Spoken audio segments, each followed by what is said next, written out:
What is up, everybody? We are back in the basement. I am. Chris is in his attic. And this is the Grunge Bible Podcast. This is episode 131, coming out September 25th, 2023. And that date is important because this episode is going to be a lot around dates. And but Chris, I just wanted to ask you, man, how you doing, man? You look a little tired. There's two lyrics that are just burning through my head right now. Number one is Scott Weiland's "Too Much Tripping, Soul's Worn Thin," and then the second one is the venerable Rotten Apple. What I see is unreal. I've written my own part. You know, I'm crawling back to start. I am completely exhausted. This is another Rotten Monday Apple recording episode, coming off the heels of another busy weekend, back-to-back travel weekends, back-to-back podcast recordings the day after the travel, or in this case, the day of. I woke up in Atlanta, Georgia today. And it's funny, I listened to a podcast, ESPN's Baseball Tonight podcast. I think they release like 3 times a week. And on Monday, they call it Baggage Claim Monday because generally they all do the Sunday night baseball broadcast and they do the podcast from the airport the following Monday morning. And I feel like I'm channeling that energy right now, but I'm beat.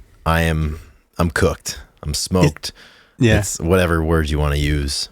It's crazy. The sportscasters, they obviously they'll go see games in the West Coast, catch a red eye, and be on air at 8 a.m. It's unbelievable how they do it, or sometimes earlier.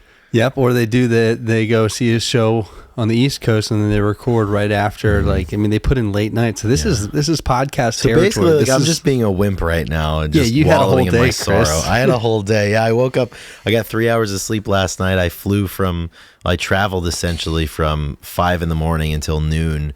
I had to work a little bit at my day job, and then I went and grabbed a Lyft, went to the grocery store. I'm trying to restore some equilibrium, but it's going to be fleeting because it's another busy week upcoming. right there while you were talking, I was trying to find a way to work in some lyrics to Apple Bite, since you brought up Rotten Apple. I don't even know the lyrics to Apple Bite. I just know there's not many. Sinister aspect. There's not of the many, song. but the last two, or the last line that they repeat a few times is "It's only forever," and it's just repeated. And maybe I'm the at podcast. a fragile state right now that I don't need to. Something like that might wreck me permanently. It's only forever. It's only forever. That's like the Grunge Bible Podcast. Like, oh, how long have you guys been doing it? Like, how long do you want to do it? Well, it's only forever. Exactly. Never the machine forever. Exactly. Wow. Yeah. Well, how are you doing, Ethan? I imagine you're doing quite a bit better than I am on this lovely Monday that we're recording. Yeah, I think that's fair to say. This weekend was solid. Did some home demolition for my brother, so we all got out. It was a nice work Saturday, and then Sunday was really low key because we had a busy week, and then we got a busy week ahead of us.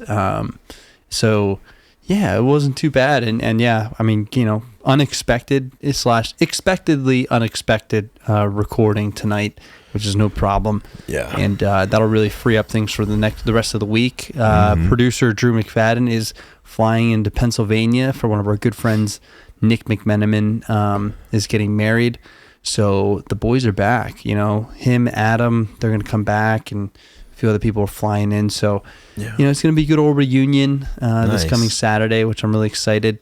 That's the 23rd, so two days before this. So that's really good. You got some exciting stuff coming in. It's always good to see the boys. That's the important I'm back stuff to do. Yeah, I'm back in the hometown, and been here for a couple weeks, and I don't know. It's always special coming back and being here. Especially, I'm always back this time of year, so it just feels right. The season is changing. It's like mid-September already, and the weather is cold. It's sweater weather, but it's cold in the morning, and then it's hot during the day. Like we got that whole complex going on. Yeah, I'll tell you, I can't wait for the first day that I can wear joggers with Birks out in a nice little flannel shirt action. I'm a sucker for that. I'm also excited to get some new beanies in the rotation this winter. we have beanies for sale. If anybody out there is interested, you gotta kind of finish the wardrobe for the colder months. Look no further than the Grunge Bible merchandise store, which is linked in the show notes, as well as our Patreon. That's also linked in the show notes. We have a $2, $5, and $10 level. You can give at any of those levels each month to help support this show, help us continue to sustain this show, because as we said, this show, it's only forever. Yeah, exactly. It is. Yeah, the Patreon setup we got going on is really the driving force for us and for the whole podcast. Yeah, so please, and they allow us to do the cool stuff that we're doing. And kind of the POA of today's episode. I think it's kind of like a 4-pronged approach, because September is a very busy month for us and for grunge, particularly the last 10 days of the month. So this is coming out on the 25th. So we've got a couple of things coming at us. We're going to do a little this day in music history on the 25th, because there's some pretty notable stuff that happened. We're also going to throw it back one day to the 24th for some album anniversaries, and we're going to kick it forward a few days to the 29th for some album anniversaries.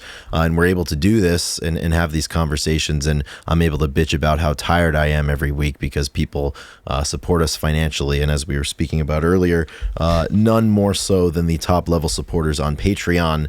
And I would like to thank them now, Ethan, if I have the floor. You have the floor. Amazing. You have the floor, Chris. This is great. Well, I would like to thank Laura and Irene, Carlene Salona, Jamie Lynn, Jade Mercado, Alexa Shannon, Fuck Soup, The Blue Owl, Rachel Corning, Doug Endy, Millie, What the Fuck's Up Denny's, Chris LSMS, Nikki Six, Kara K, Black Hole Sean, Captain High Top, Alex Long, Fresh Tendonitis, Seattle 4 Fanboy from New Jersey, Eddie Vedder Got Me Through My Second Divorce, Brother Nature, Faith Bittner, Granny Grunge, Keith White, Corden Stewart, Julie Van Siever, Epona, Sherry Matthews, Eric R. Berry, Gochu John, D-Boat, and Pile of Punk. And Ethan, I have a very important update as it pertains to the become a top-level Patreon supporter and you get to go see a show with Chris. Yeah. So this week, actually, this will come out on the 25th. On the 28th, Worlds Are Colliding, which is also September 28th is our birthday. Right. We share a birthday, you and I. But I will be going to a Front Bottom show that night. And I'm going to the Front Bottom show with Eddie Vedder Got Me Through My Second Divorce and Rachel Corning. That is awesome. And that's it's right. all coming together. That's amazing. So this is the first time. So we've had, obviously, you went with me both individually. I guess. Yeah, fuck. We have a lot of concerts going on, basically. And now, finally, multiple Patreon supporters are coming together with the admin. This is great. This is probably the best day in their lives, right? This is what it's all about. I mean, this is like the magnum opus of Grunge Bible supporters. Like if you have the ability to do this, it's like, and it's gonna be. I mean, this is what it's all about, man. I mean, you gotta do stuff like this. So I'm excited. I think it's gonna be great. Is this what it's all about? Yeah, this is why I record podcasts on 3 hours of sleep when I'm exhausted and every part of my body hurts and I have a headache. Yeah, exactly. That's awesome. But yeah, this is a really exciting. I mean, September is my favorite month, and to no surprise, this is when babies are born. 9 months after the new year. You know what I mean? Mm-hmm. Makes sense. A lot of people, school's back, everybody's excited, football's back. People are just like excited. Weather's changing. Great time to release albums, as we're gonna get into. I mean, it's just a great day in music history as far as like what's came out. And like same September, October, like people always shoot for these. We got Petey just released a new album. On the 22nd. Absolutely excitement around that one. We've been waiting for this sophomore album. USA. Yeah. We got a sneak preview, and I mean it's already out now. So, Chris, let's talk about it real quick. What do you think about Petey's new album? Oh my God, I absolutely love it. I had been anticipating the album for so long, so when we were able to kind of take a listen to it, it certainly did not disappoint. And this is one of those instances where it hasn't. A lot of the music I like is a little bit older, and I kind of missed like the ground floor in the beginning. But with Petey, like, I've been a fan since he's putting out his first songs. So to kind of grow along and watch the growth of the artist, and get to know him a little bit and see his process. This album is incredible. It's so well done. It's just quintessentially Petey. I think it kind of expounds on a lot of the themes from the first album, which is one of my favorite records ever, Lean Into Life. And USA, man, it hits it out of the park. It hits a dinger. So I'm really, Yeah. really, really happy that it's finally out and everybody gets to listen to it. I think that the whole album is really strong, but I think the last few tracks are so solid. Yeah. And obviously getting to know him has been a lot of fun, but also just seeing the evolution and being able to go album to album, seeing the progress and just I how much respect it so much. Yeah, seeing people support him, like the progression of the support system and how people see him is really cool. And I think about the show we saw last week in the Wonder Years and how he was talking about how no one ever believed in us in 10 years and how you got to do stuff like with really small groups and you have to believe in the excitement. You got to believe in the hype to be able to get to the point when you can do 10-year anniversary shows, an album, do the whole Talon of the Hawk front to back at concerts. Like, it takes a lot of time. In the beginning, those first few years, it may be really small, but you got to believe inside. And I think that is, that's what Petey's doing. So go out and listen to USA. I mean, it's awesome. You guys can love it. Totally. And it's a great check back early in birthday present for us. Yeah, 100%. All right. So let's get into it, Ethan.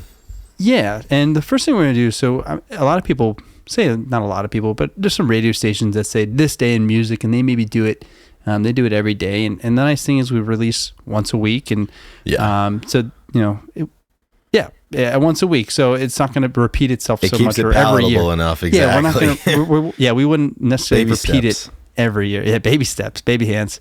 So if we're going way back, and I was looking at a few different things that happened in music, on a more somber note, in September 25th, 1980, John Bonham passed away at 32.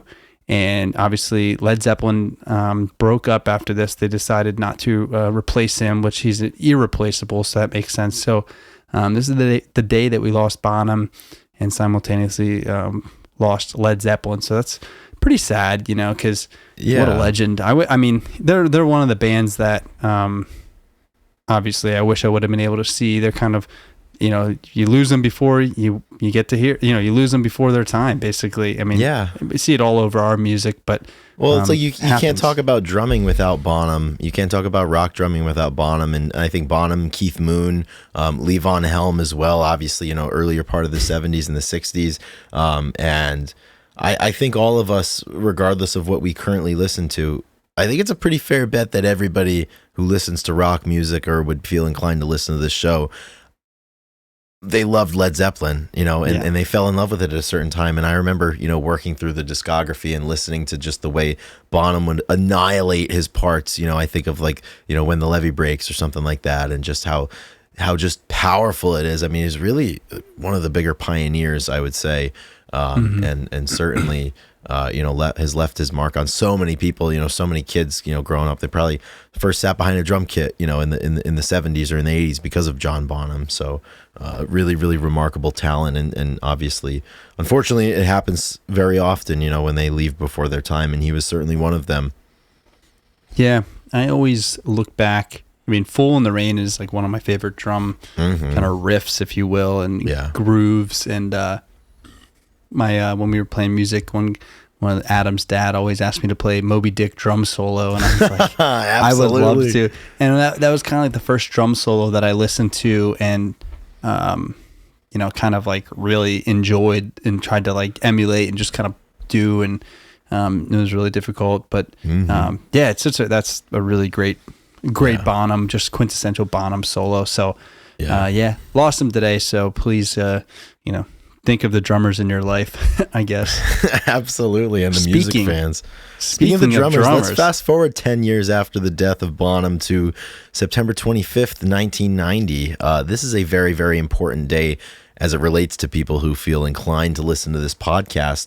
On this day, September 25th, 1990, Dave Grohl officially replaced Chad Channing on drums in Nirvana, becoming the fifth and final drummer for Nirvana. The rest, obviously, is history.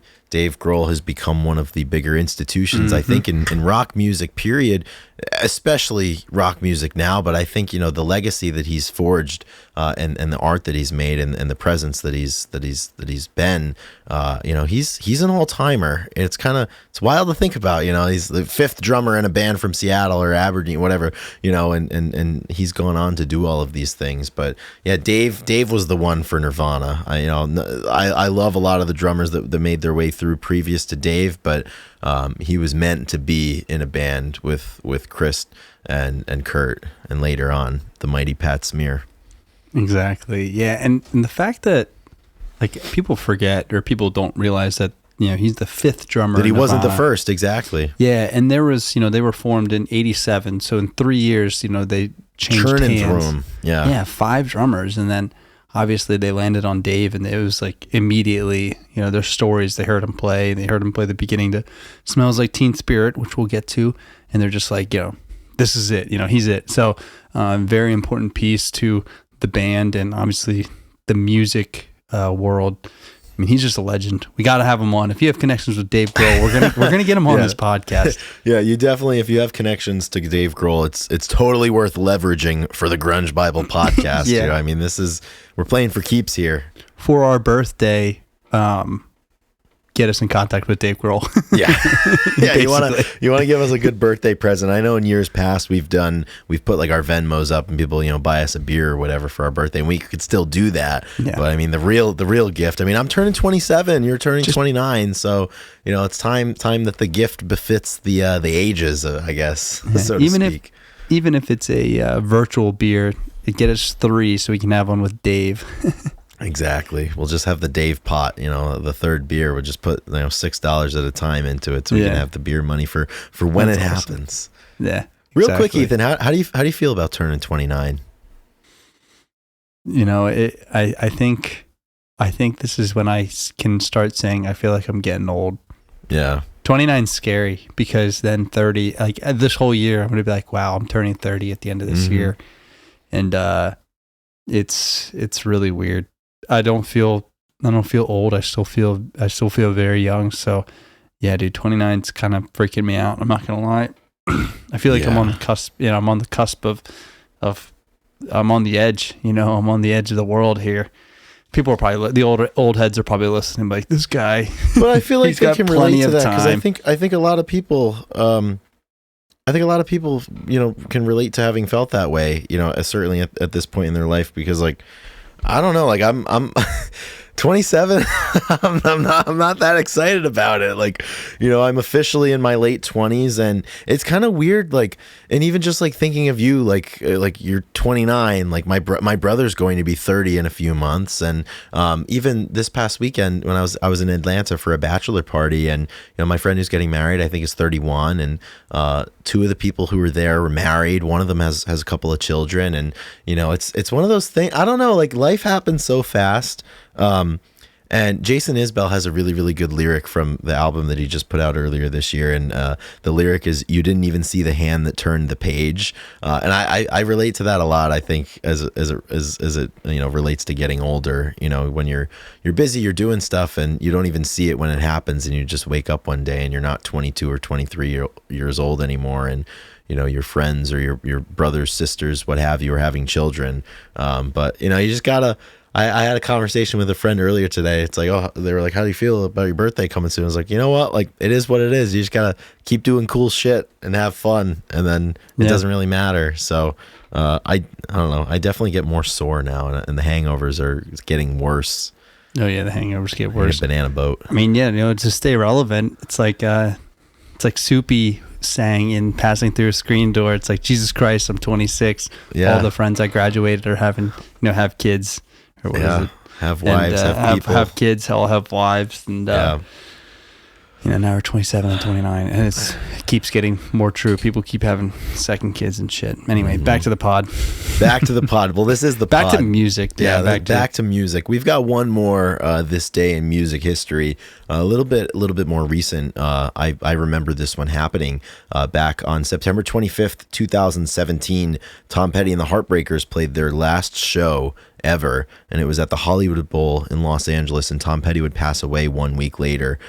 It was the last stop of a very long tour that they did that summer. I was lucky enough to see a show on that tour in Des Moines, Iowa, I think in June or July of that year, so only a few months before. And his last show, he had finished the tour, and man, did he sound great on that tour. I always find myself randomly thinking of Tom Petty and his music, and it feels like such like a safe place for me, his music, and just like a good reassuring hand on, kind of patting you on the back a little bit. And he's like, I don't know, I think everybody has those artists where like they feel kind of like friends, like old friends, and that's what his music feels like to me. It's like an old friend. I don't listen to it all the time, but anytime I do, I'm like, okay, like I remember, and like it makes me feel better. So what a remarkable talent. What a dude. Yeah, his voice is just one of those like really unique. Obviously, it when you hear it, and it cuts through in the best way.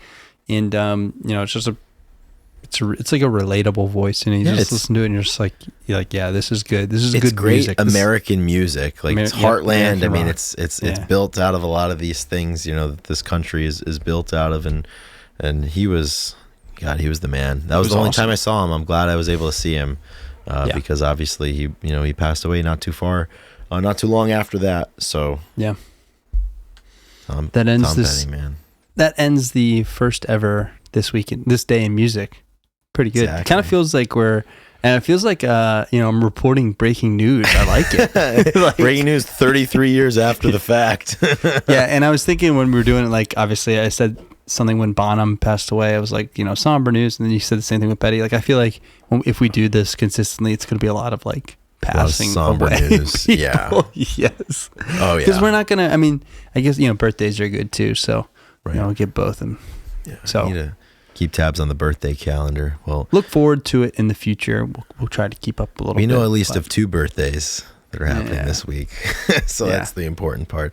Yeah. What do you say we move to the important shit that happened on September 24th, 1991? This is D-Day. Yeah, so we're recording this on, what day is it? On the 18th of September, and I can already tell like how busy I'm going to be on the Instagram page on the 24th, commemorating all of these albums that have come out. So obviously the standard bearer of this day is Nirvana's Nevermind came out on the 24th of September 1991, and we actually did a full proper album review of this one way back on episode 26 of the Grunge Bible podcast, which was released on September 10th 2021.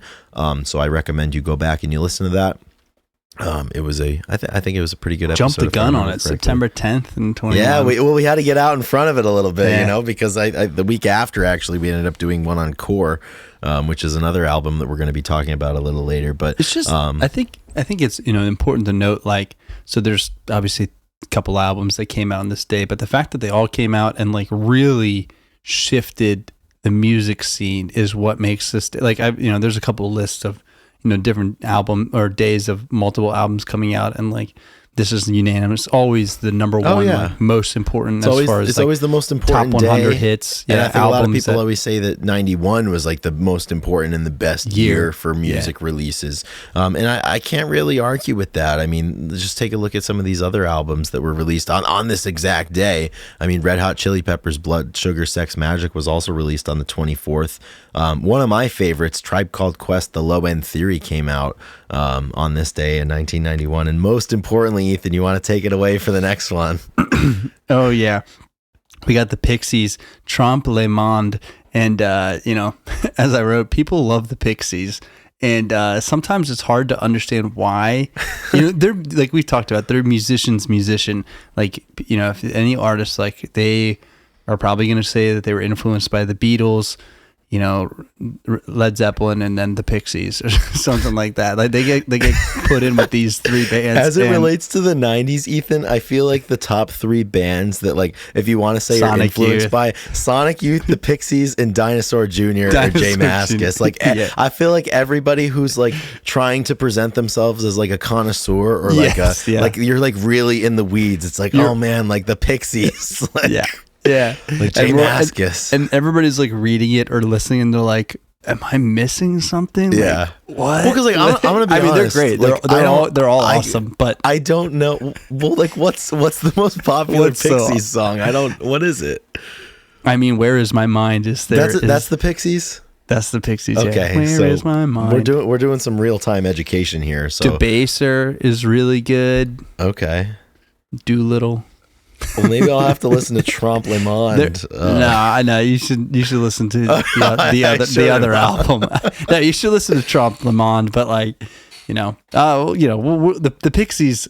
We're gonna have somebody on here that can talk about the Pixies the way that needs to be talked about. Yeah, because we can't do it justice. I sure as hell can't do it justice. No. I mean, I couldn't even name a song. Yeah, it would be like your 12th grade presentation where you go up there and you don't know anything about it, but you're giving a presentation on and you're reading along with everybody right else on the slideshow. Yeah, you're reading the Wikipedia that you copy and pasted on the smartboard and you're just rolling through. Those were the days. Anyway, so out of these four, and so it's kind of cool because you have obviously Nirvana, like a pop punk grunge, Red Hot Chili Peppers kind of taking the reins for like rock and roll, like Led Zeppelin type of music, and really distinct.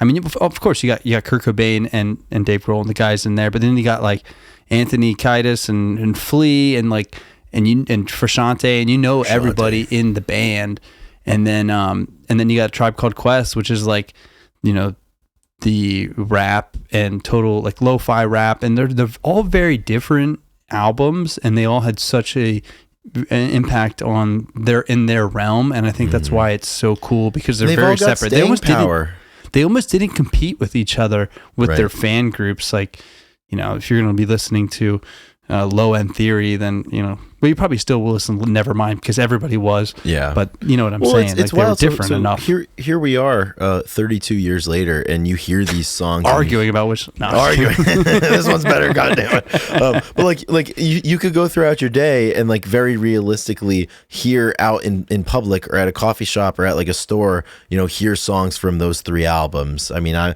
not being the connoisseur of Trompe Le Monde, you might hear some of that too. But I mean, like you they come up in department stores. Time. Nevermind is, these songs are just, they're always present. And same thing with Blood Sugar Sex Magic. I mean, there's just absolutely timeless music on all of these albums. And the fact that, that came out on the same day, and this day was almost even more momentous too. So originally Bad Motor Finger was supposed to come out on September 24th, 1991, but there were some issues. I think there were some issues with like the album packaging, and they changed the album packaging, and they made a choice to push it back a little bit. It ended up coming out on October the 8th, 1991, and a lot of people, myself included in the past, have erroneously said that Bad Motor Finger came out on September 24th, 1991, but it didn't. I wouldn't have known because I wasn't alive, obviously. So I'm really exposing myself today. Like, I wasn't alive for this shit. I don't know fuck about the Pixies. I'm just digging my own grave here. I think the people are going to give you a pass, Chris. I hope so. I'm tired. Please be kind to me. So the idea that it said, they got pushed back because of production.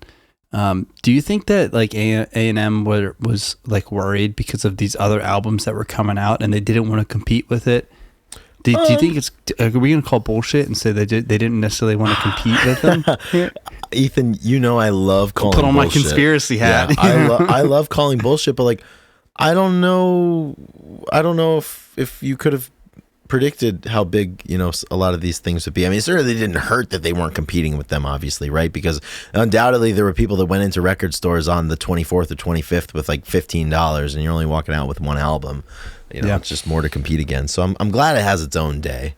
Yeah, exactly. And people, there's the fact that everybody, Nirvana, like put the album, even though it was only a week or two old when BMF came out, it brought a lot of attention to the scene. So maybe it helped, with the record sales to come out a week and a half later. Obviously, also not competing, like you said, but it's within the same week. So it is pretty crazy that it was planned for the exact same day. And yeah, like you said, you observe it to be on the same day. So why not? And that's one of our favorite Soundgarden albums. So Bad Motor Finger, man. I mean, that run, I was having a conversation with one of my friends this weekend about like 3 album runs, right? Because the Wonder Years have a really, really good 3 album run to begin. My friend who was a big Springsteen fan, said the same thing as it relates to 3 albums for Springsteen. But I mean, Soundgarden, I mean, that run they went with Bad Motorfinger, Super Unknown, and Down on the Upside. I've been a big Down on the Upside guy lately, obviously with Applebite. And a lot of these different things that we've gone to in different times. Fucking goes fantastic. on forever. Yeah, absolutely. Yeah. So that's the 24th. Shall we move forward to the 29th? Yeah. Yeah, all right. I think that's good. We don't need to get into, you guys know the songs on the album. You know that they're awesome, and there's so many that we could talk about. So just go ahead and listen to them. We're gonna jump over to the 29th, and we're gonna move forward in time a year. So we're jumping up to 1992, and on September 29th, 1992, we saw 2 of the more enduring records of the era, the grunge rock adjacent era, released. Stone Temple Pilots' Core came out on this day, on the 29th, and also Dirt by Alice in Chains came out. So 1992, the 29th of September, was a pretty momentous day. And as I mentioned a little bit earlier, we did do a proper album review episode on Core. That is episode number 27, and that one came out on September 17th, 2021. So I recommend you go back and listen to that one. That one I know for sure we were really excited about it, and I think we felt like we did a good job, and we kind of made some discoveries, I remember, about Core and different kind of undertones, and we gained a new appreciation in real time for that album, which was a really cool feeling. It does. That one sticks out in the vault for some reason. It's kind of cool. 130 of these, and like a lot of them, like fuck, like I don't remember doing that or whatnot. But I'll always remember. That's one of the earlier ones. That I'm like, I'll always remember the Core episode because we were so sitting funny. There. We got halfway through the album. We're like, holy shit! Like, Ethan, this is a good album. Rocks. This is a really good album. Yes, dude, it's so funny. We kind of like.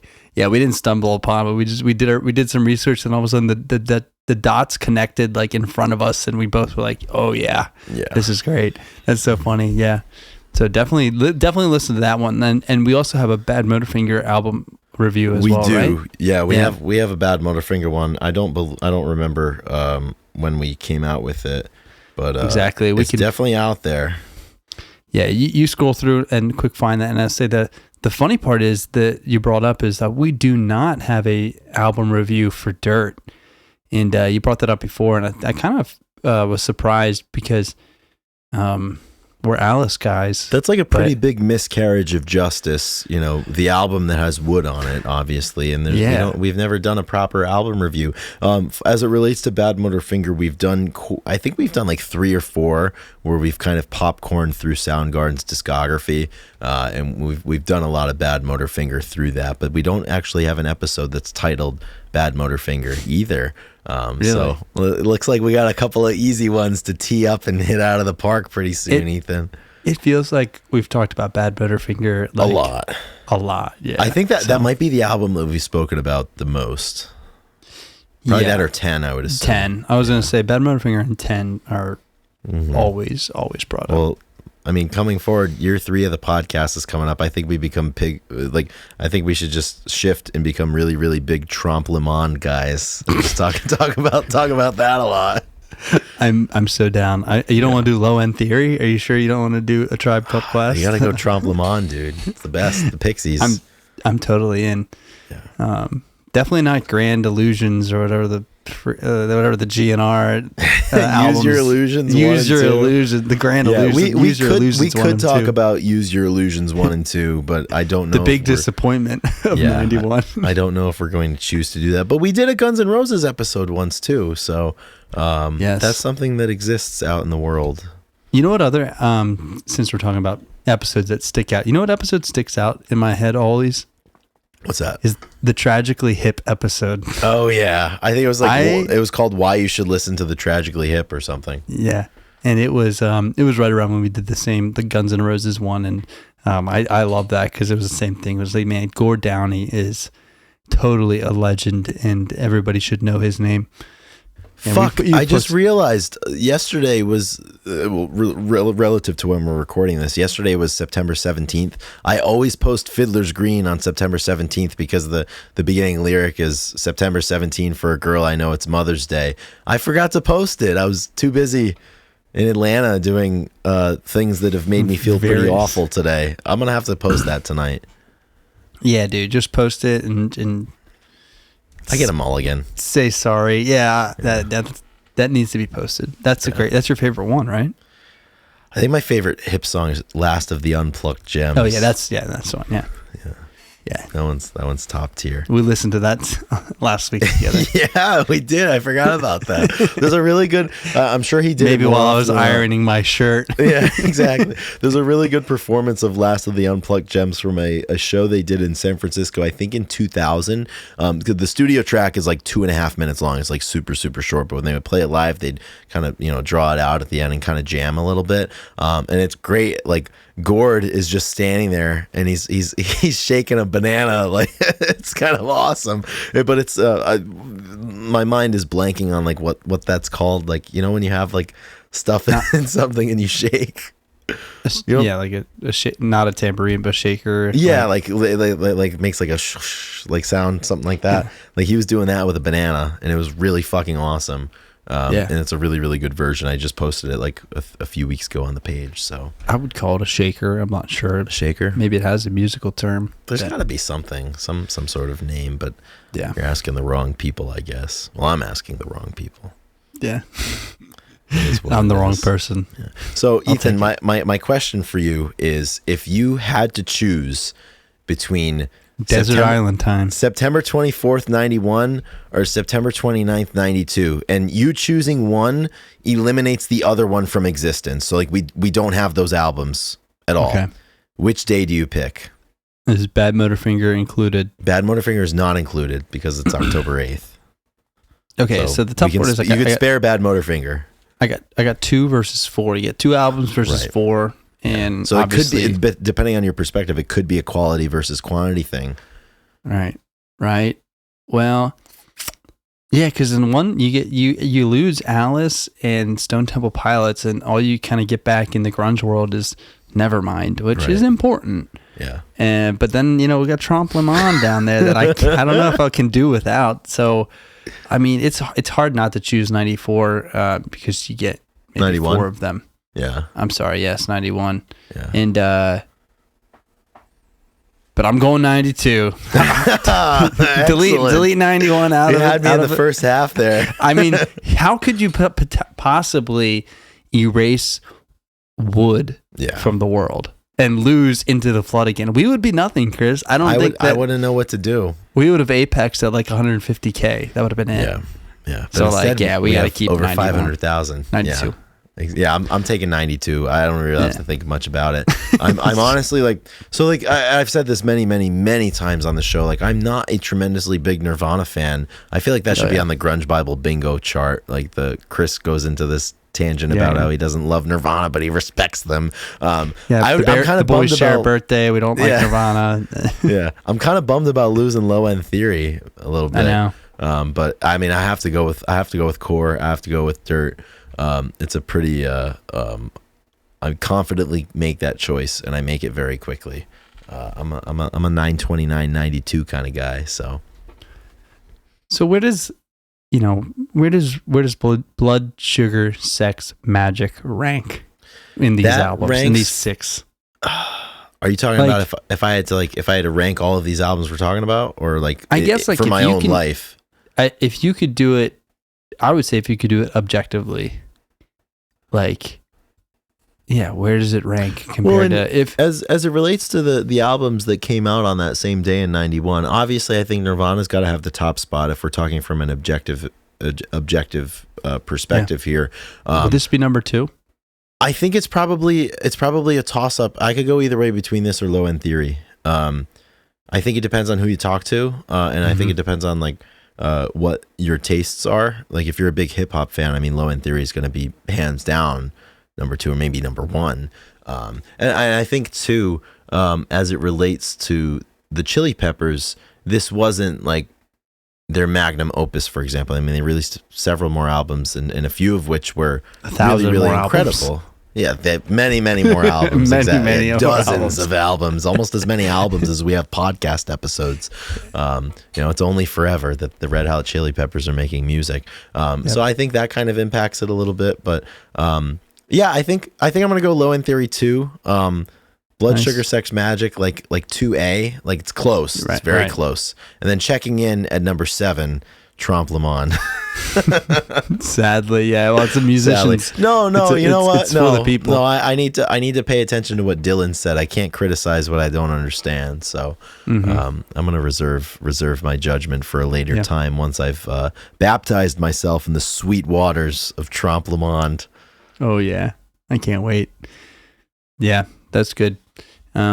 Anything else about these few dates in 91, 92 that you have on your that you want to get off your chest, Chris? No, man, I've got one more date that I want to get off my chest. Oh yeah, we got one more. September 23rd, 2022.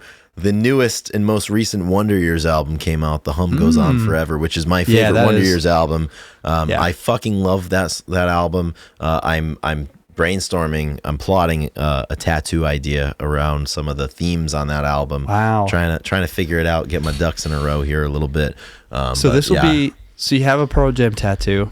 I have a Pearl Jam Lanigan tattoo. Lanigan tattoo. And now this would be the third music-related tattoo, correct? Yes, it would be the third music-related tattoo, and it would be my sixth tattoo. So I'd be at 50% for music. So wow. Right now I'm 2 out of 5 are music. So. That's pretty sick. I think it should be my next tattoo. See, the problem, Ethan, is like I got the front bottoms. That's it. Yeah, that's a good one. I like that. You got that in the perfect spot too. I want to get a half sleeve. Like I want to fill out like this part of my arm, but like I don't know what to put on it.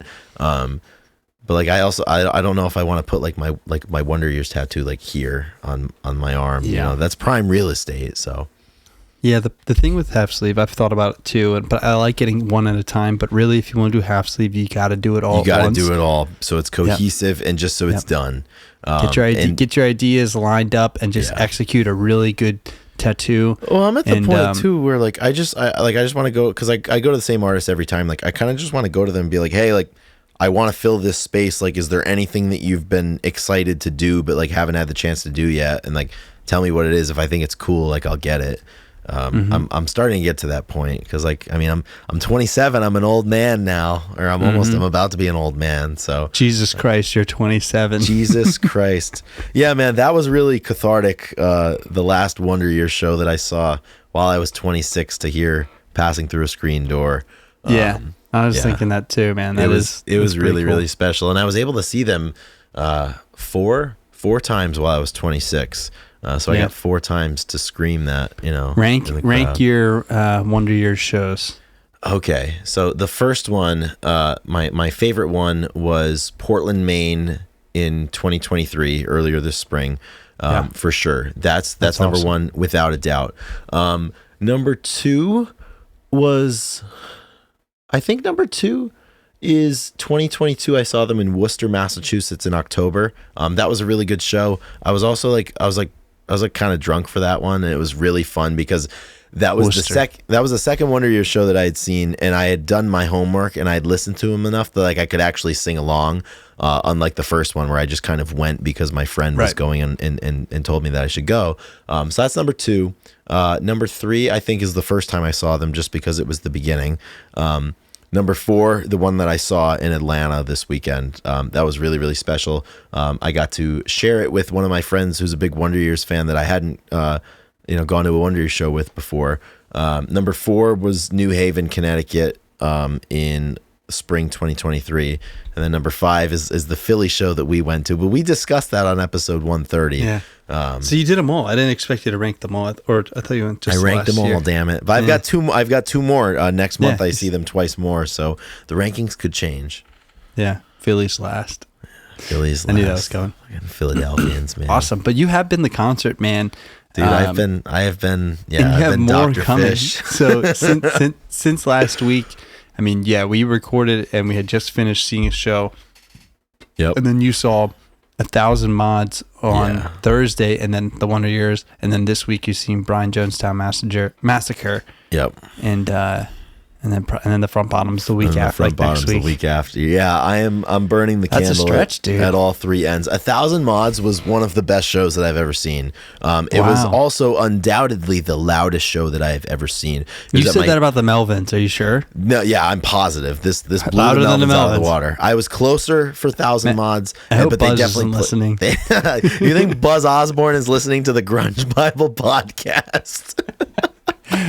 Buzz Osborne is just, he heard this and he probably turned it off. He probably just lost it. We just lost a follower. I think, like, I always have this thought in my head that a lot of like the grunge or like 90s musicians that we talk about or post, like, I always just assume that if they knew that we existed and knew we do what we do, they would hate us. Topping that list would be Buzz Osborne.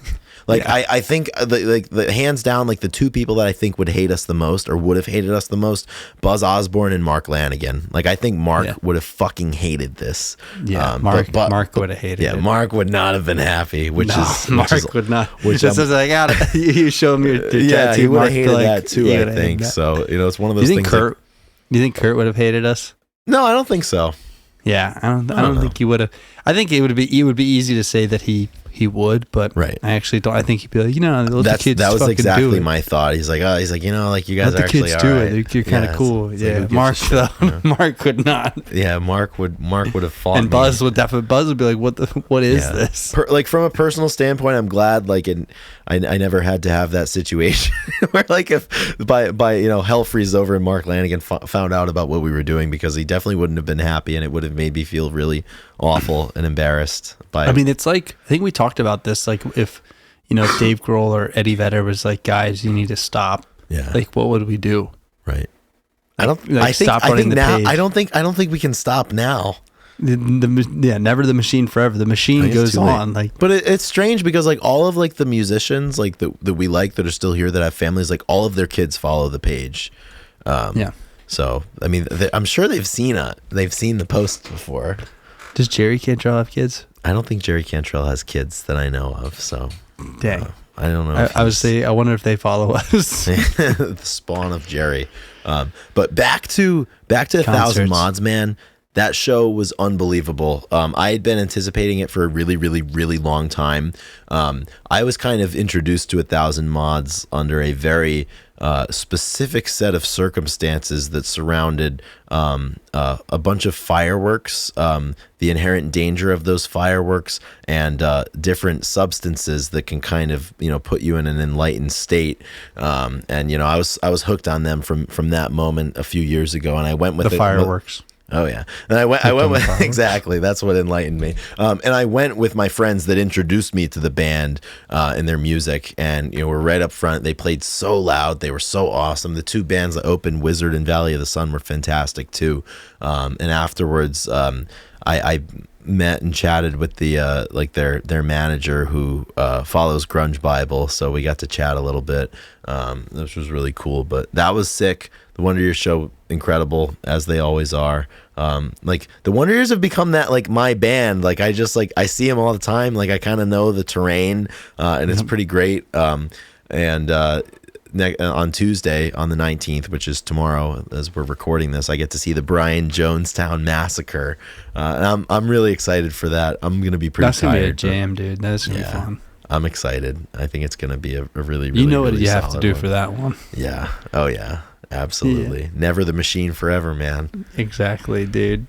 An entity less.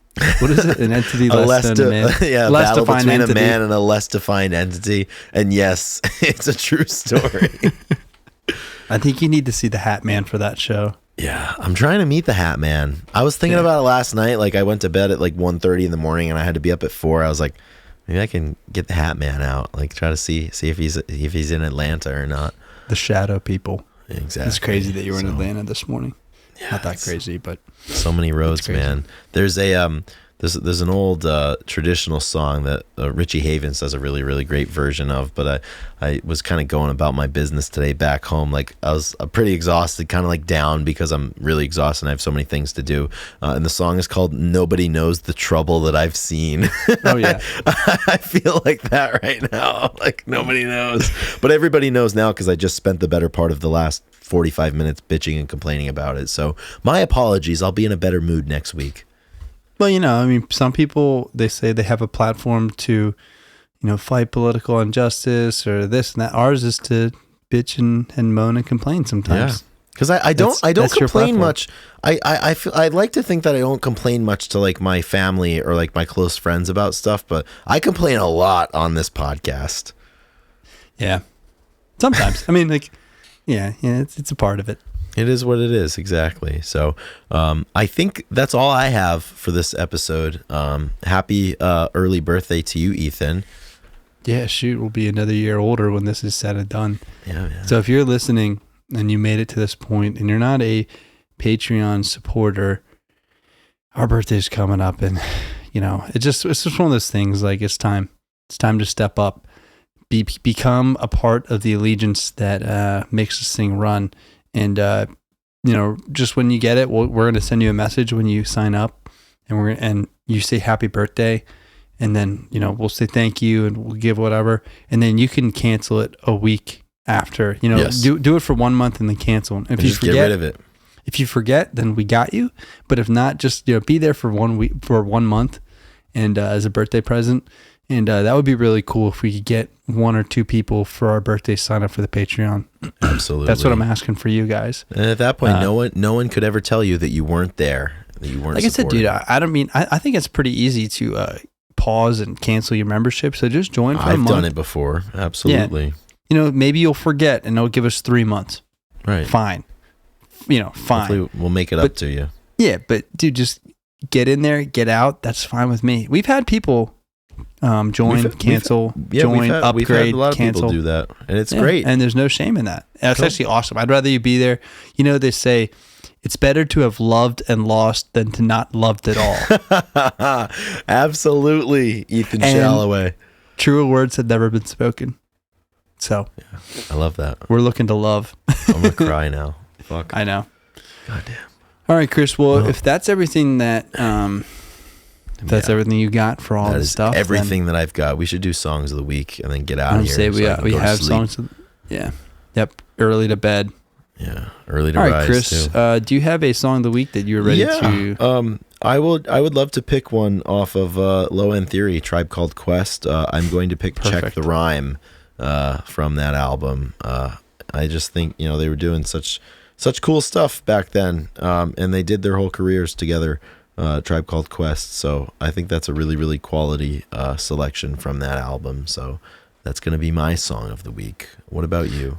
That's awesome. And then that fits perfectly. My song is going to be off of Trompe Le Monde. Yes. And it is going to be their first song, Trompe Le Monde, title track. Oh, yeah. The title track. And I just want to shout out, I was listening to it on YouTube earlier, and one of the comments says, I played this in an acoustic set and it low-key worked out. So I want you to I'm really happy for them. Yeah, they covered it and the low-key worked out. Everybody liked it. So this is a good one. Go out and listen to the title track, and hopefully that just sucks you in for the full album. Oh yeah. That's fantastic. Pretty awesome. That is pretty awesome. All right, man. Another episode in the books. Another episode in the book. Good work today, man. Good job. Yeah, man. Everybody out there, Likewise great job listening. We were troopers staying till the end of the episode. We love that. You're braver than us. We're going to keep firing them off, so stay tuned. More to come. All right, everyone. We will catch you next week on episode 132. In the meantime, have a great week. Be good, have fun, and rock and roll. Stay heavy, everybody. Stay heavy. Later. Later, everyone.